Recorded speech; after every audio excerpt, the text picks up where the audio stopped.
No matter what the times are like, there were always people who were thriving. Great Depression, World War II, World War III, there are always people who are thriving. And they're not all crooks. They're not all thriving because they make money off of war. They're just always people who are thriving because that's how they vibe. That's who they are. Dr. Zelenko became a household name when he developed his world-famous Zelenko protocol. To make sure that everybody had access to his immune-boosting formula, he created Z-Stack, my family's immune-boosting supplement of choice. Along with Z-Detox, Z-Flu, and Z-Shield, Z-Stack has helped countless families stay healthy and protected.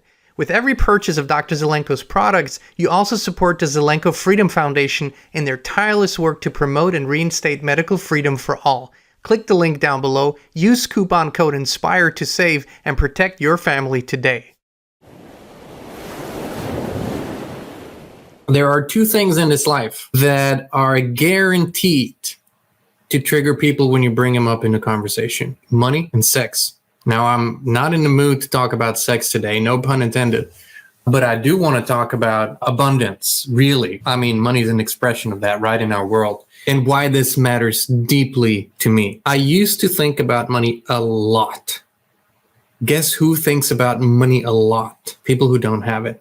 That's who thinks about money a lot. I want to quickly share with you my view on that, why I think the way I think, and why this is such a triggering subject. Number one, there is a very, very tiny percentage of people on earth who make a conscious spiritual decision to live in material abstinence. That is a conscious decision. These people are not poor. They just decide to live in material abstinence.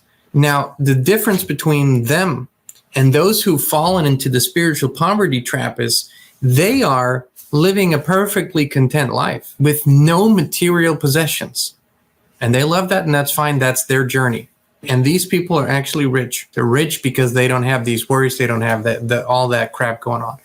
But then there is a large group in this spiritual or spiritually awakening community, and they are struggling with money. And eventually they don't want to think of themselves as struggling anymore, so they think it's their spiritual burden to carry, or it's spiritual of them to remain poor, or that's what the universe wants for them, or what the creator wants for them. And that's what I call the spiritual bullshit poverty trap, because it's not true. That's just what we make up in our minds to feel better about ourselves or better about our situation, or to have a reason why we stay in that. And trust me, if I hadn't been through these stages, I wouldn't talk about it. I told you this a long time ago. I'll only talk about things that I have actually lived. Everything else I'll leave to others. Generally speaking, as a society, we are not ready, not even close to ready, to live in a way where everything would be free of charge. See, because we're so out of whack, out of balance, the value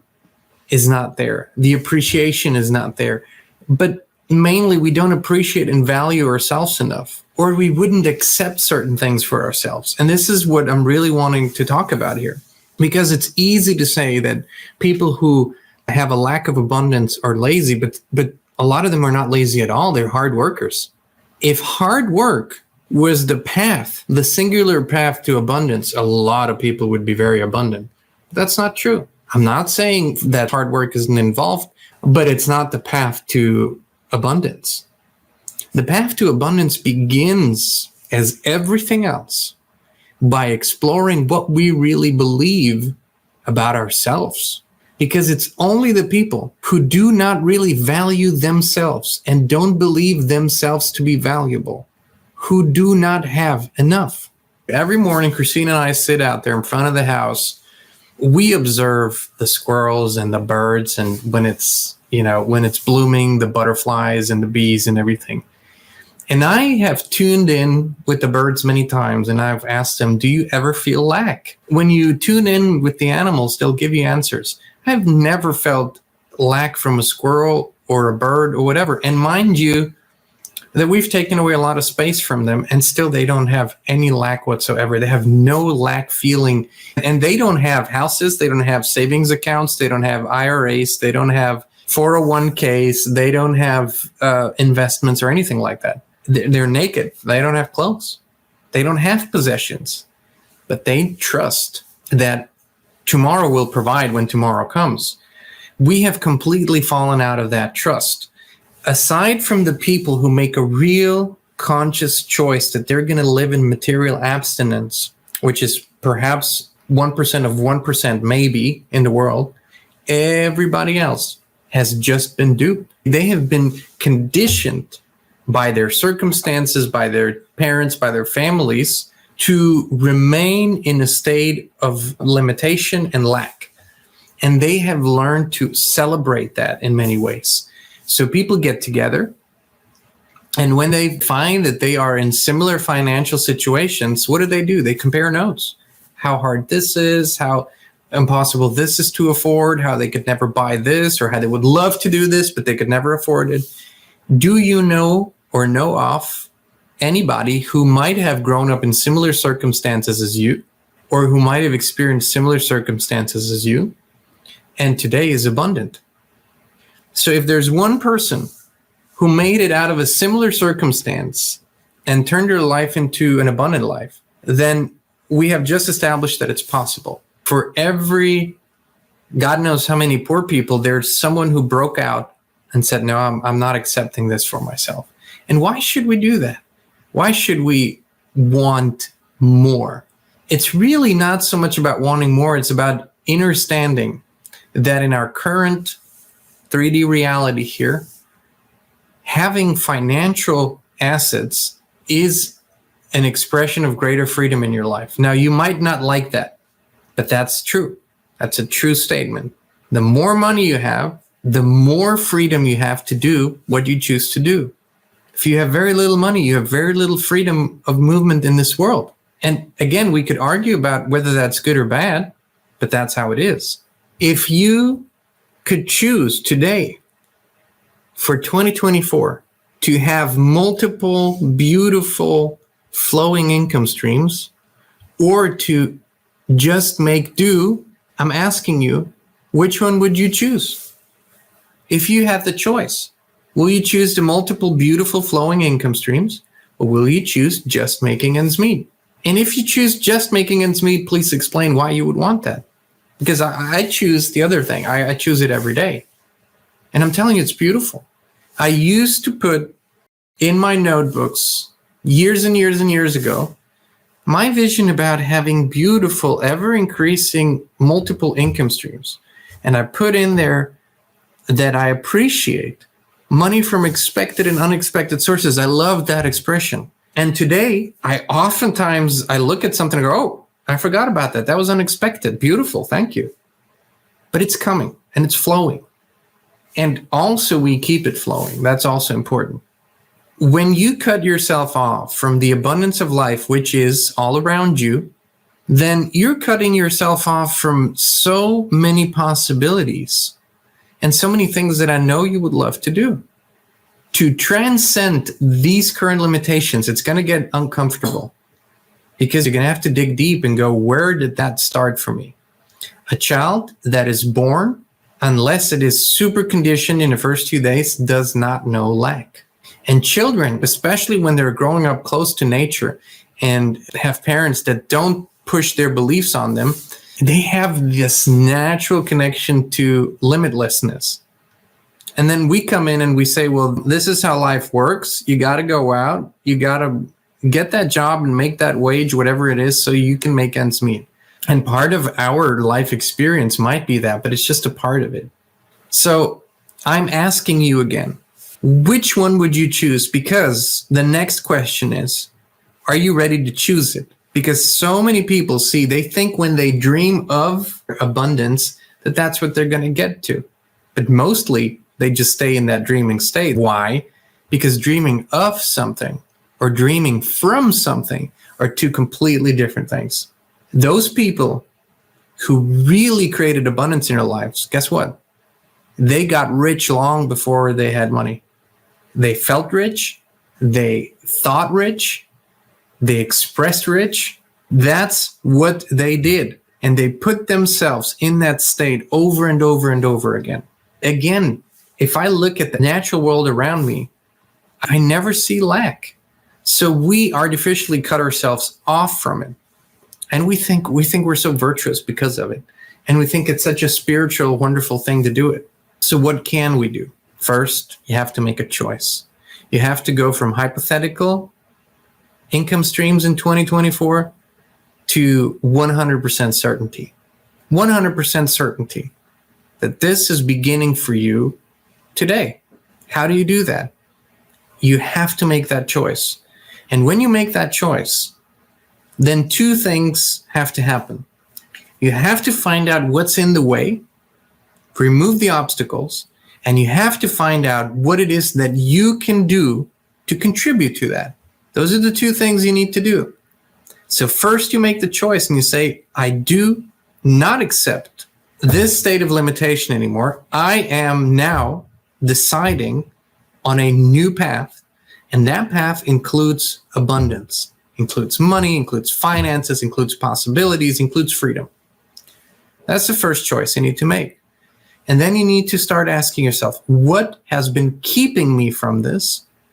Because those are the obstacles that need to be removed.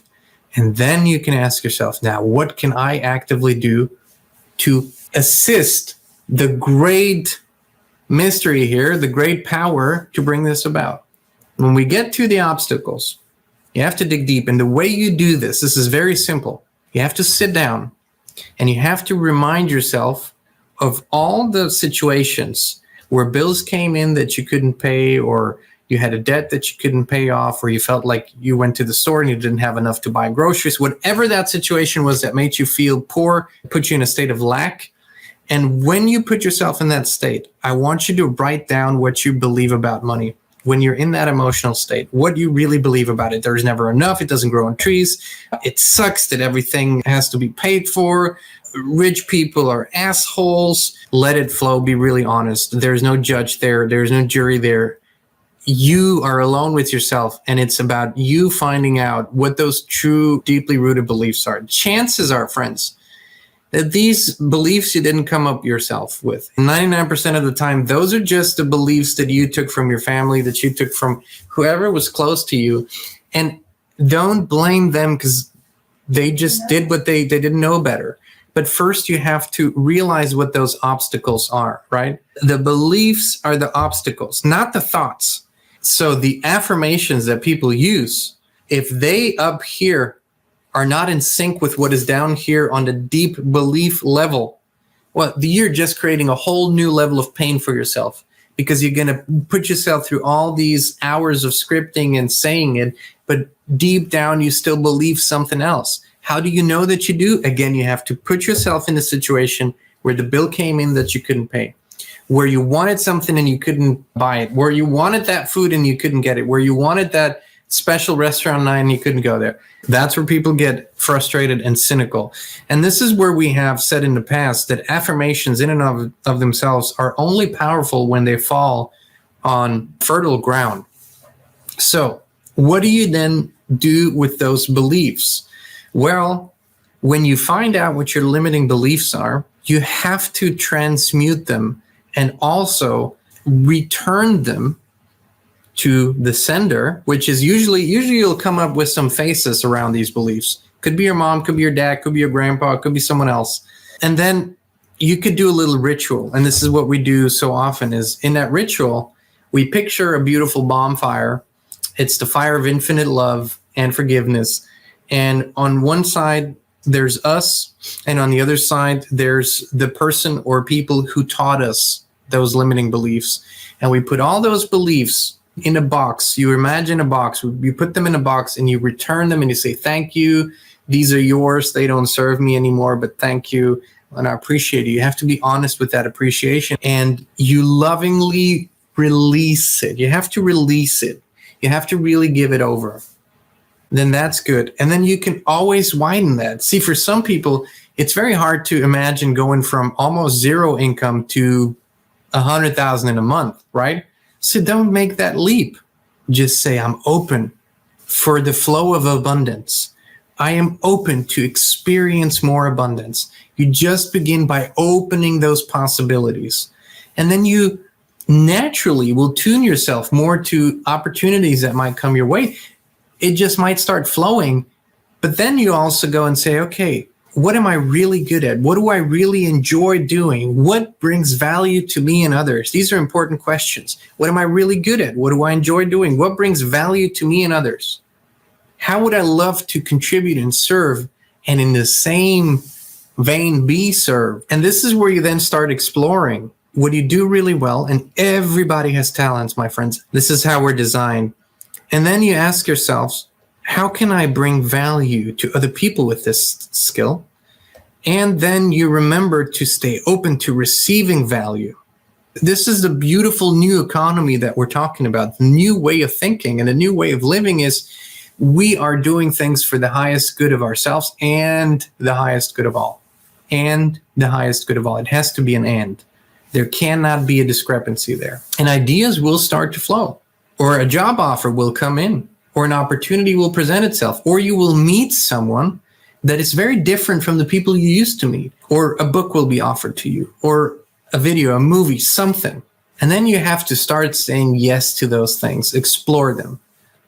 Always tune in, ask yourself, is this aligned with my values and my ethics? It's important. Is it for the highest good of myself and all? Or will this hurt someone? Will this be negative for someone? I don't do anything that I feel could have a negative impact on anyone else. It has to be a win-win-win. And this is a new way of looking at things. I believe it's also the new economy. Now, in a world that is increasingly run by AI and run by everything computerized, the value of real human interaction and a real human service will become greater and greater. Those who really use their beautiful internal skills and find ways to provide that service, whatever that is, in a valuable way, they will be extremely abundant. But do not limit your stream of abundance to simple work for money. Not at all. That's just the avenue that you might enjoy doing it in, and you might enjoy providing that service. But open yourself up to unlimited streams of income that can come from expected and unexpected sources. And this, by the way, has nothing to do with religion, has nothing to do with a specific religious stream. We're just beginning to remember that we are infinite beings with unlimited potential, and we somehow have to bring that expression into this 3D reality and remember that's who we are. For some reason, it feels to me that if we can inspire the right group of people to return to a stream of abundance, it will have a great effect on everyone. Because for once, moving forward, I would love to see spiritually awakened, ethical people with great morals and great values be abundant and project that onto their world and bring that impact to their communities and families. I want you all, man, I want you all to be millionaires. If you want that for yourself, I would love to see an inspired tribe full of millionaires. I would love for you to do what you feel inspired to do and not have any limitations around that. And if you want to go somewhere, you go. If you want to help someone, you help. If you want to do something, you do it. And you don't have to think about how much it costs or if you can afford it. It's a beautiful way of doing things, and it feels really good. And I would venture to say that's our true nature. Currently, in this world, we still need finances for that. There will come a time where that will change. Whether it's in our lifetime or not, I don't know, but there will come a time when it will change. But for now, that's how it is. To be completely honest, when we were sitting in a rusty old truck, that was the only possession that we still had with a roof on it. We couldn't imagine all the doors that would open. We knew doors would open. We felt it, but we couldn't see the big picture yet. But we still literally made ourselves ignore that particular current state of reality around us and put ourselves in a different state. And this is the magic. This is where we have this power of imagination and envisioning, where we can put ourselves in a greater state of being than we're in now. And it works so much better when you have a connection to your creator, because guess what? Your creator does not want you to be in lack and in pain and in suffering. This is the greatest religious indoctrination that has happened over so many eons, but it's not true. A loving parent would never want their children to suffer and be in lack and pain all the time. It just doesn't make any sense whatsoever on any level. So I'll repeat the most important steps one more time, and you guys go and decide whatever you want to decide. The first thing you need to do is make a decision. And that decision cannot be half-assed. That decision means I choose this, and everything that is not aligned with this, I do not choose. Because when you say yes to something, you need to say no to everything that's not that something. So you either put yourself in the stream of abundance or you don't. There's no halfway there. You can't be a little pregnant. So yes to a more abundant life, and no to everything that does not align with that. And then two things need to happen. Find out what the obstacles are. I'm not talking about circumstances. I'm not talking about, I don't have a car, I don't have a computer, I don't have enough money yet to make more money. I'm just talking about inner obstacles. Inner obstacles. Your beliefs, your thoughts, what's really deep inside. And again, how do you do that? Imagine the worst situation that you were in where you needed money and didn't have it. And remember what kind of feelings and thoughts came up and write everything down. Everything. Literally vomit it out. It is like vomiting. You're just vomiting those negative beliefs out on paper. And then pick a ritual. Remember who gave those beliefs to you. Don't blame them. Thank them. Because ultimately you landed here where you are now. And so you learned a lot. It taught you a lot. And now it's time to give it back. Return it to sender. Say thank you. These are your beliefs, not mine. They don't serve me anymore. I give them back to you. Release it. Give it over. And now use any source of inspiration that you might need and find to create beautiful new beliefs and thoughts around abundance. And if you're having a hard time formulating them, just think about what your experience with air is. The next breath is always there. There's always more than enough oxygen for you to breathe. There's always more than enough air wherever you go. And then you can kind of just exchange air for abundance. There's always more than enough abundance for me. Wherever I go, there is abundance all around me. And that will give you a visual. And then you start formulating those new beliefs and those new thoughts, and you practice them every day. Eventually, you will have to look in a mirror, look into your eyes and say, you are abundant. You're rich. You have more than enough money. Money always comes to you. Abundance always flows to you. Abundance comes from expected and unexpected sources to you. And that's what you say. And if you really want to get there, you say, I am abundant. I am rich. I am in the flow of life. I receive money. I give money. I save some. I spend some, all of that. You say that into the mirror. And then, third step, you ask yourself, what can I do to contribute to that? What can I do to bring that about? What am I really good at? Where do I naturally land? What do I come back to? What vision do I have in my heart? What have I always dreamed about but never realized? What do people know me for? What do others call me for because they know I'm good at it? And then start thinking, dreaming, oh, what could I do with that? How beautiful would it be to make that available to others in some way, shape, or form? This is it, friends. This is the beginning of an abundant and beautiful 2024 for you. And there's the last thing I want to say. No matter what the times are like, there were always people who were thriving. Great Depression, World War II, World War III, there are always people who are thriving. And they're not all crooks. They're not all thriving because they make money off of war. They're just always people who are thriving because that's how they vibe. That's who they are. So will 2024 be the most abundant year ever? You betcha. All right, my friends. Much love, many blessings. We love you. We appreciate you. We'll be back with you again very soon. You deserve the truth, but big tech does not want you to hear it. So we built our own Inspired platform on the inspiredchannel.com. Just click the link in the video description or the pinned comment.